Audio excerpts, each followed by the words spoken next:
अस्सलामुअलैकुम रहमतुल्लाहि वबरकातुहू। आज मैं बनाने जा रही हूँ सब्जियों का पुलाव। वीडियो शुरू करने से पहले मेरे चैनल को सब्सक्राइब कर दीजिए। बिस्मिल्लाहिर्रहमानिर्रहीम। सबसे पहले मैंने पैन में ऑयल ऐड किया। 2 स्कूप ऑयल डाल दें।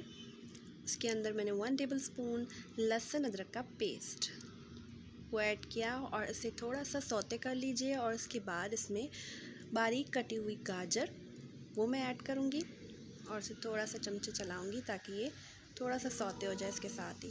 फिर इसमें मैं साथ ही शिमला मिर्च ऐड कर दूँगी।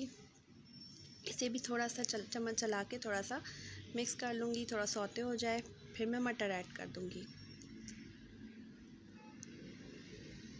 मटर ऐड करने के साथ ही मैंने थोड़ी सी हरी प्याज काटी थी और बाकी आधी बची हुई हरी प्याज को आखिर में दम के टाइम पे डालूँगी।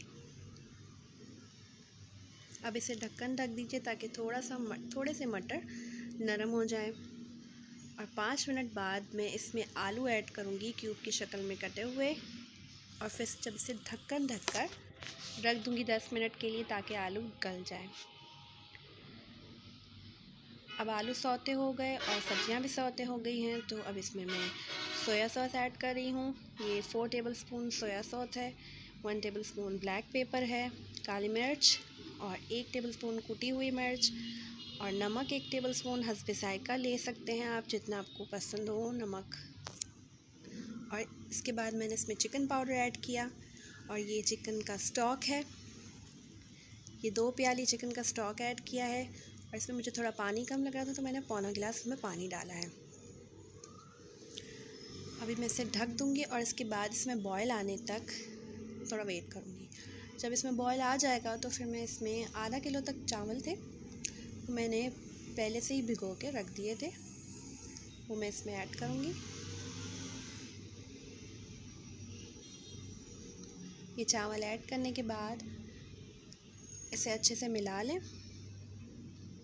और अब ढक्कन ढककर इसे पानी खुश्क होने तक पकने दें।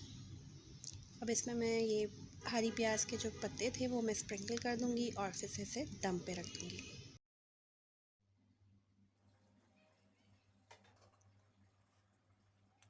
अब हमारे चावल दम पर आ चुके हैं।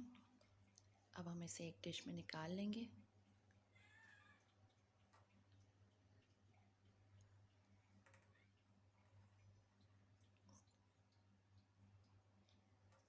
अब आप मुझे इजाज़त दीजिए। अपना और अपने घर वालों का सबका बहुत ख्याल रखिएगा। सबको, मुझको, हम सबको अपनी दुआओं में याद रखिएगा। अल्लाह आप सबकी खैरियत रखे, खैरियत से रखे। अल्लाह हाफ़िज़।